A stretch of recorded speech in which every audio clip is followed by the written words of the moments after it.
Good evening, afternoon, Fed Phoenix fam. So, today I want to talk about prison, purgatory, and mandalas. Yes, I'm going to connect it all for you. Just be patient. So, we'll hit mandalas first. That's really brief, and that's just a little tidbit that most of you are probably familiar with. Um, I think it was season 3 of the show Orange is the New Black. Yoga Jones, who's an inmate, in this it's supposed to be a federal camp, but those of us who know about these kind of things know it's actually more like a low.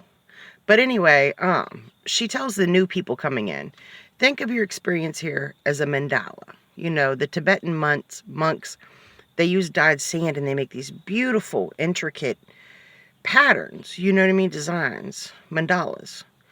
And when they're done, they don't try to preserve it. They don't try to protect it from the elements and like they just wipe it away and then start the next thing in their life. And so, think of your prison sentence, your time in prison as a mandala. I think that's really, really some good advice. Whoever wrote the script for that particular little tidbit, it was brilliant. But now let's talk about purgatory and prison. Um, I'm not Catholic, you know, and I have nothing against Catholic people. I've known some beautiful people who are Catholics. But in Catholicism, they have this concept called purgatory. It's when you weren't really good enough for heaven, you're not bad enough for hell. So you kind of sit in this in between for a period of time. I don't know if like that's why your fate is being decided or why you like an opportunity to kind of, tip the scales good or bad, to figure out where you're going to go in the next life. I don't know. But it's called purgatory. And I was thinking to myself, prison is a lot like purgatory, right? Because, you've obviously done some wrongs. You've probably done some rights in life too. It's certainly not a great situation, but it could be worse. Arguably, it could certainly be worse. And it's a temporary thing. And it's like, life goes on around you during this time, but, but you're very consciously aware of it. You know what I mean? And kind of, what you do with your time there, how you grow your character or do some introspect or whatever, could very well determine if you go back to prison, which we'll just refer to as hell in this reference, or if you manage to stay out of prison, which life is never going to be heaven, but you can shoot pretty close if you try hard enough and you make some good decisions. So I kind of think prison is kind of like a purgatory. It's kind of like an in-between. And it's wild because people say don't get caught up in the prison culture and politics, the fishbowl of prison. Because if you get caught up in that, there's a good chance you're going to have disciplinary issues and you may mess around and catch an additional charge, which means additional time. But at the same token, people say, while you're in prison, understand that you're no longer a spouse. You're no longer a parent, in the sense of you're not in a position to make authoritative decisions. You're not in a position to make demands. You're not in a position to try to really do much at all to direct the lives of those who normally would, in the free world, whose lives you would have great influence over. So it's kind of tricky, you know what I mean? Because you want to really have your head, they say, don't try doing your time on the outside. In other words, don't physically be in prison, but be consumed with things outside of prison because this will make your time very difficult. But also don't do your time. Don't get so involved in the new prison life you have to where it creates a kind of a wedge between you and that free life that you're trying to get back to. You know what I mean? Don't get in trouble, don't get more time, don't whatever. And I think the concept of purgatory is similar to that.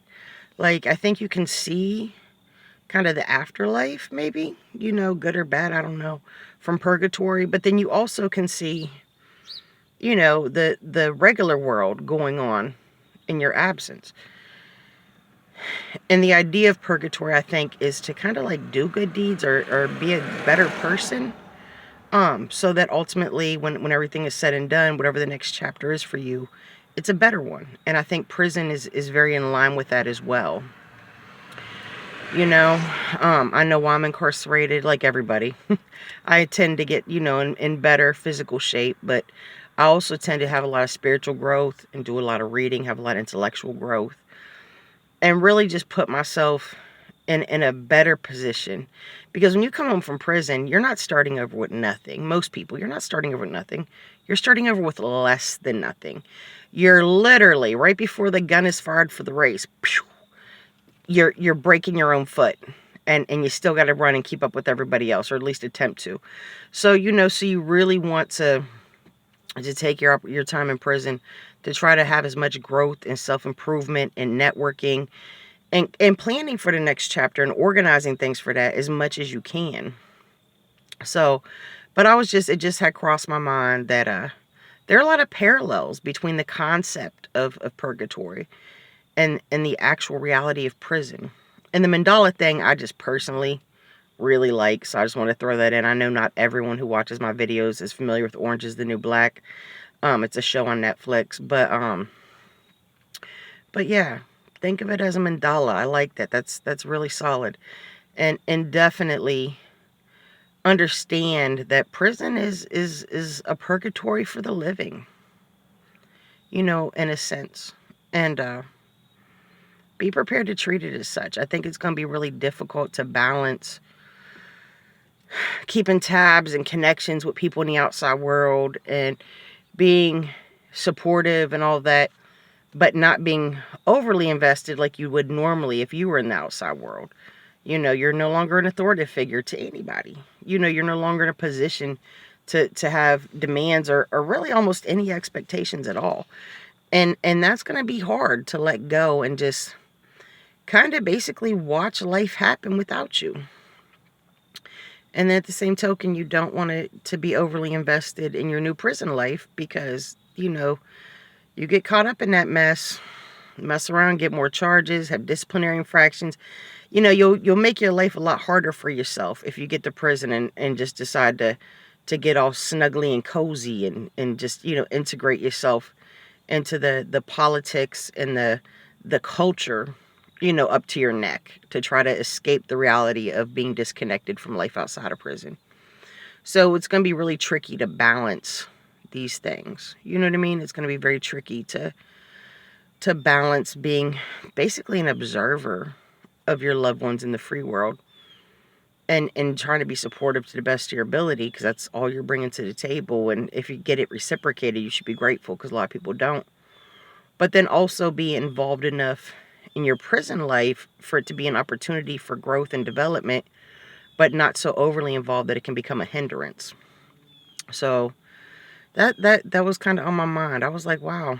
I was thinking about the Catholic concept of purgatory, which, if you're not familiar, Google purgatory and Catholicism. But it really is. It really is. Prison is very much a purgatory for the living. So just a thought there that I thought I'd share with y'all. If you like the video, there's that sound effect, right? Feel free to subscribe, hit notifications if you'd like to see new material when it drops. As you all know, I'll be going to prison in like 33 days, I believe. And I'll be making videos for this channel all the way up until my self-surrender. So I'm getting ready to walk in the doors of prison. And I'll pick up doing that once I get to the halfway house. And I'll document my journey through the halfway house and coming home and through reentry and all of that. So, if this kind of stuff interests you, then definitely hit the notifications bell. If you'd like to be supportive, Cash App and PayPal are in the description below. And so is my inmate number. And because I'm on the BOP's website now, you can actually start sending money directly to my commissary account, which I will not know what is, like, who sent what or what is even in there until I'm actually in prison. So if you want to drop me a little blessing or surprise, it would be much appreciated. But even if you don't, or even if you can't, maybe you want to, but you can't, that's okay. I understand that. I really do. And I'm just glad you're here. I'm glad you're taking time out of your day to watch my videos and hopefully subscribe, and just be part of this journey with me. So, good day, God bless, and I will holler at y'all later.